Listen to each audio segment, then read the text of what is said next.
What's up, Ragin Nation? How's it going? This is Alex Yu, and you're watching a Marvel edition of the Ragin Nation show. This is just a web series where we're talking about all things matter me in the world of Marvel films. This is episode number 88, and it is time to do a trailer reaction for Deadpool. This is the trailer that was shown at San Diego Comic-Con, and Ryan Reynolds promised that in a couple of weeks we were going to be able to see it online. Well, here it is right now. I'm going to check it out and let you know my thoughts. So here we go.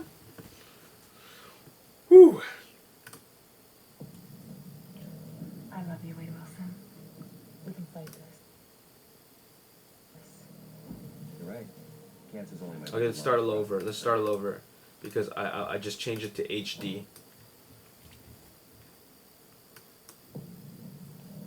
I love you, Wade Wilson. We can fight this. You're right. Cancer's only my liver, lungs, prostate, and brain. All things I can live without.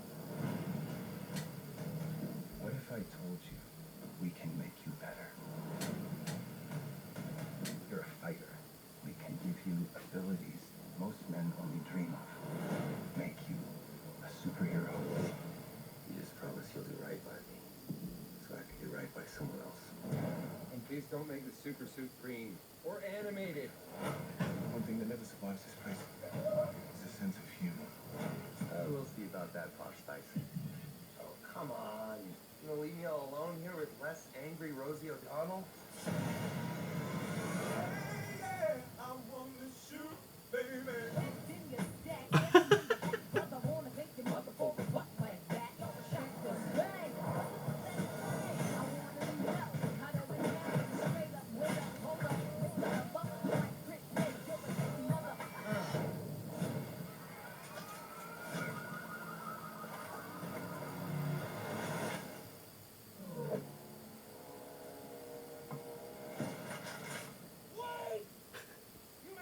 Why the red suit? Well, that's so bad guys can't see me bleed. This guy's got the right idea. He wore the brown pants. Daddy needs to express some rage. Let's go, give it to you. Motherfucker! Damn right, can I do it again? I am like some enemy. No matter how many cats I break bread with, I break these enemies. It reeks like old lady pants in here. Sounds like you have a dick in your mouth. Oh, motherfucker, you are hard to look at. Like a testicle with teeth. Looks like Freddy Krueger's face stuck to topographical map of Utah. Exactly.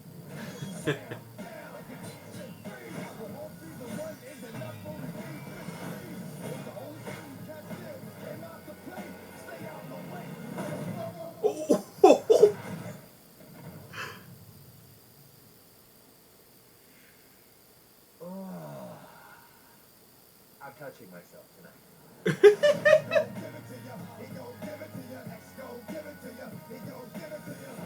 You are on. You look like an avocado had sex with an older avocado. Thank you.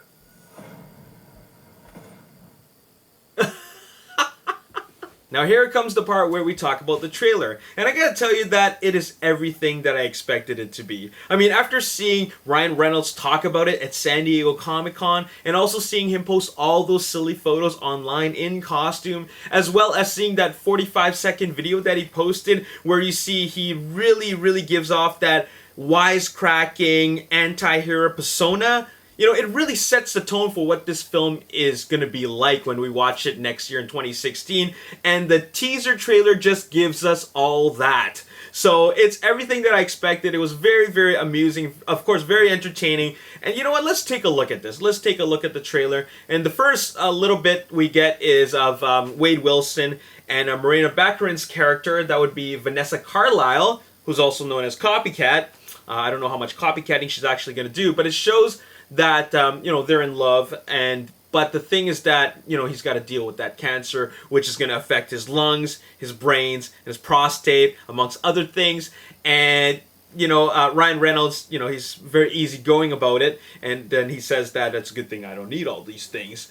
So it kind of sets the tone for the movie. I mean, even though you know that it's you know, this is a pretty serious situation, but he keeps it pretty lighthearted, and you know what? There's no surprise there. And then afterwards, we see him going into this this operation where this guy says that we're gonna make you like a superhero, and then he says that, you know what, if you're gonna make me like a superhero, make sure that the costume isn't really green and it's not animated. All right, and obviously that's a bit of a nod to Green Lantern. So you know, he's well aware of, you know, how fans didn't like Green Lantern, how it was a crappy movie. So he's taking a little bit of a swing at the film. All right, and then you see Ed Skrine's character Ajax, as well as Gina Carano's character Angel Dust. Now that's the only time we really see Angel Dust, but you know what? It'll be really cool to finally see her in action. All right, and of course later on we see Ed Skrein as Ajax duel it out later on in the video. I mean later on in the trailer, and then afterwards we see this hilarious scene where he's just sitting there listening to Salt and Pepper, and then he's drawing crayons. He's drawing with crayons. And then we get the live action recreation of that demo footage, that CG demo footage, or rather the test footage that was leaked. We're getting the live action version of that, and this is a full on like scene. Like it's a full blown scene apparently. You know, that test footage was just to really get the studios I guess really tease them or show them what a Deadpool live action film can be like. Well, now it's been translated to live action and it looks really good based on what we've seen so far. And then of course this car sequence eventually leads to the battle on the Georgia Viaduct. That would be this bridge that connects the more quieter residential area with downtown Vancouver. All right, so that's supposed to be a really big action sequence, and they've done that pretty well. I mean, I gotta say that this scene is pretty awesome to be able to film like this big action sequence in a small enclosed space. In that, I guess that's a Cadillac, like an Escalade. Like to be able to film something like that in such a closed space, like they've done a pretty good job with that. And then what's hilarious is that all the guns are drawn from these goons, and then he goes, "Wait!" That was pretty hilarious. And then he jumps out of the vehicle, like all like spinning around, and he does that crazy acrobatics shooting in the air. And that really tells you that, you know what, just like the comics, this film is going to have a whole lot of violence, like gunplay violence to swordplay violence. And it's got a lot of humor blended into it. And I really love the tone of how they handled it. And based on the trailer, I've seen that they did a really good job. So I'm pretty happy with what I've seen so far. And then we're seeing more shots with the big battle on the bridge, and then of course some more fighting in a hallway. And there's just a lot of action. Check this out. There's this scene where the whole setting's on fire, and this looks like where Wade Wilson is breaking out of his the place where they're experimenting on him. And he probably sets the place on fire, and then he has a fight with Ajax. So that's what I'm thinking that this scene is going to be, because it wouldn't make sense for it to happen later on in the movie, considering that he's not even in costume. So with great power comes great irresponsibility. Oh, there's a scene at the strip club. That strip club is number 5 Orange in Vancouver. There's a bit of an erotic scene with the copycat character, and then Colossus smashes him into a car. And what's very funny, or rather interesting, is that this Colossus is very different from Daniel Cudmore's portrayal of Colossus, because that was a very very human approach to Colossus. This one's a more comic book style approach, because look at the head. The head is very square, like square jawed, and then the hair at the top, it's very square as well, giving him that very classic, comic book look, right? And then we see a very quick glimpse of Negasonic Teenage Warhead, which she seems quite out of place, but we'll see, what her contribution to the story is later on when we watch the film.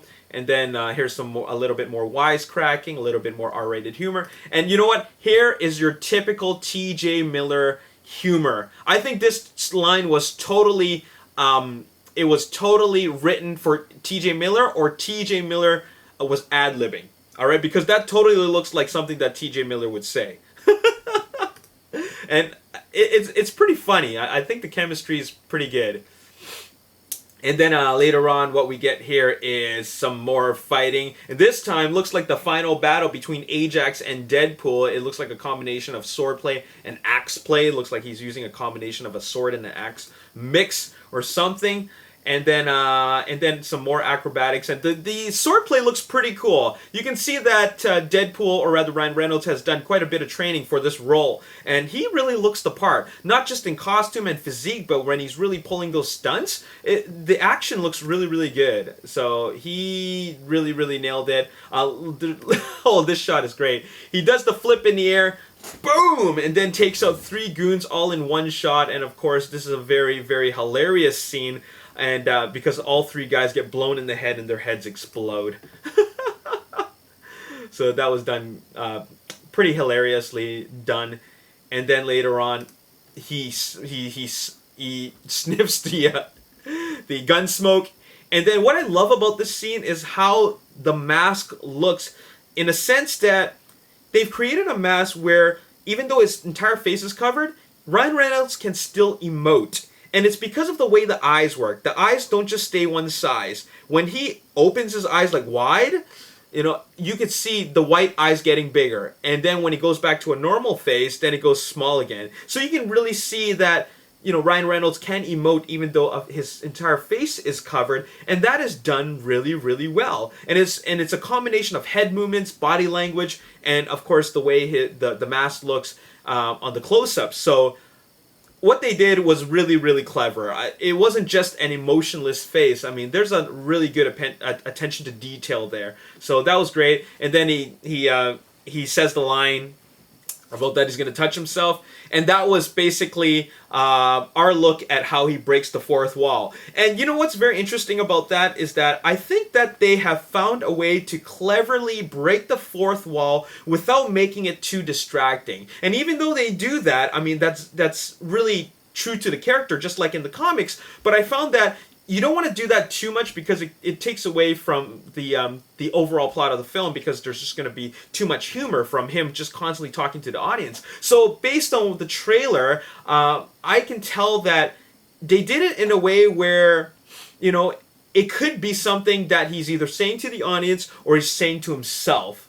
Like maybe saying to the guy that he just shot, but the director decided to just zoom in on the face, and then it looks like he's speaking to the audience. So it's a combination of that, and what they did is a very clever approach to breaking the fourth wall, and I think they do it in a way that isn't too distracting, right? Even though I really don't mind if they do it or not, this is a direct translation of the comic books into live action, and I like what I see. So I think all the fans of Deadpool are clapping their hands. They're really, really pleased by what they see. Of course, we'll know next year in 2016 when it comes out.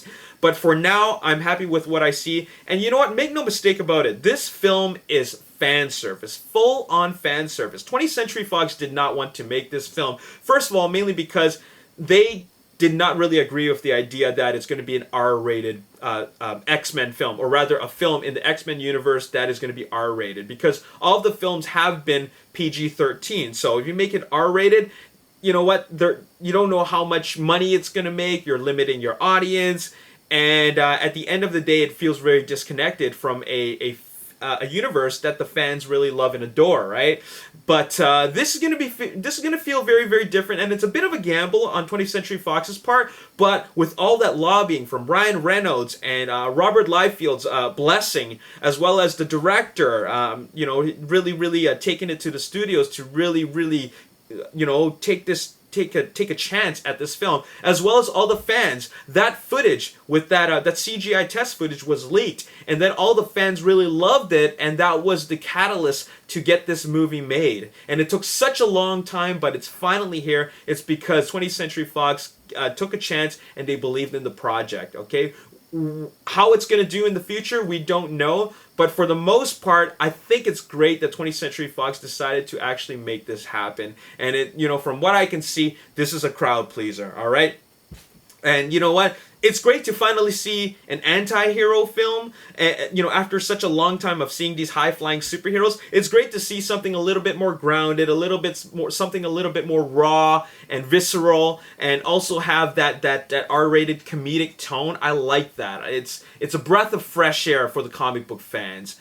And you know what? I hope a film like this can create a franchise and be here to stay. All right. So there you have it. That's all I gotta say in this video. I'm gonna watch this a couple more times. I'm gonna leave you the links to the trailers in the description box below, because there's a green band version, which is for all ages, as well as an R-rated version, which is the one I just reviewed for you guys. So there you have it. And that's all I gotta say in this video. As always, if you enjoyed this video, hit the like button, subscribe to the YouTube channel, like me on Facebook, The Ragin Nation. Also follow me on Twitter @RaginNation. My name's Alex Yu. Thanks for watching. I'll see you next time. Peace. William Hurt, and you know what? That is going to be nuts, because it could suggest that we're going to see Red and Green Hulk. I don't know, but that would be very